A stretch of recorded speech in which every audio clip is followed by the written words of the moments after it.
আলহামদুলিল্লাহ। আজকে রান্না করা হচ্ছে জর্দা। বাসায় চেষ্টা করছি, আরও রান্না করেছি, কিন্তু আজকেরটা অন্য আইটেমের। ঘরের ভাতের চাল দিয়ে রান্না করলাম, বাসমতি চাল ঘরে ছিল না। যে ভাত বসায় দিলাম, সাথে একটু তেল দিলাম, একটু জর্দার রং দিলাম। এখন সিদ্ধ করব।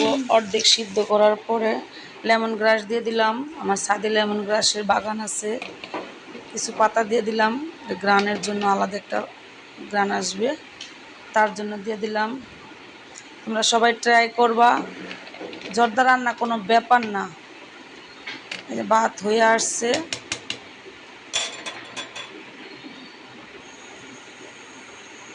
ভাতটা আরেকটু হইলেই মার গেলে ফেলাইব। মার গেলে দিয়ে দিলাম তেল, তেজপাতা, মশলা, এলাচ, দারচিনি, এগুলো দিয়ে একটু হালকা ভাজা দিব। দিয়ে দেবো চিনি পরিমাণ মতো। জর্দাতে কিন্তু চিনি লাগে পরিমাণের অনুযায়ী বেশি। 1 কেজিতে 1.5 কেজি, 1.25 কেজি চিনি দিলে খুব সুন্দর হয়।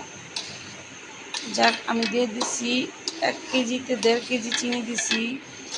একটু পানি দিলাম, আঠা হইলে ভাতটা সাইকা দিয়ে দিব। জাল করতেছি, ঘন হয়ে আসুক। এই যে ঘন হয়ে আসছে, দেখো তোমরা, এই যে ঘন হয়ে আসছে। আমি জর্দা খাই না অবশ্য, ছেলে মেয়ে খায়, তার জন্য রান্না করা। আমার ছেলে মেয়ের ফেভারিট জিনিসই আমি রান্না করি সব সময়। চেষ্টা করি মানে যখন চাই তখনই দেওয়ার জন্য। দিয়ে দিলাম ভাত, এই যে ভাতটা মার গেলে রেখে দিয়েছিলাম, এই যে দিয়ে দিলাম ভাত, দিয়ে দিলাম কিশমিশ। খুব সুন্দর একটা কালার আসছে, আলহামদুলিল্লাহ আলহামদুলিল্লাহ।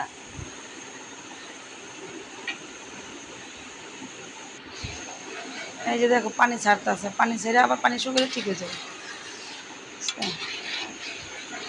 আমি স্ট্যান্ড বসাইতে পারিনি, হাতে দিয়া মোবাইল ধরছি তো, তার জন্য মোবাইলটা মানে বাঁকাতারা হচ্ছে, তোমরা মাইন্ড করো না। আমি স্ট্যান্ড বসাইতে পারিনি। এই যে কাজু বাদাম, কাঠবাদাম, পেস্তা বাদাম, এই যে মিষ্টি মোরব্বা, এই যে মোরব্বা কাটা হয়েছে, এই যে মিষ্টি, ছোটো মিষ্টি, এই যে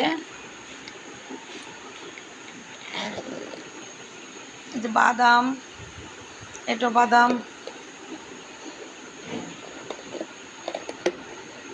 আলহামদুলিল্লাহ, আল্লাহর দরবার। এই যে জর্জরা হয়ে আসছে, এই যে দেখছে জর্জরা হয়ে আসছে।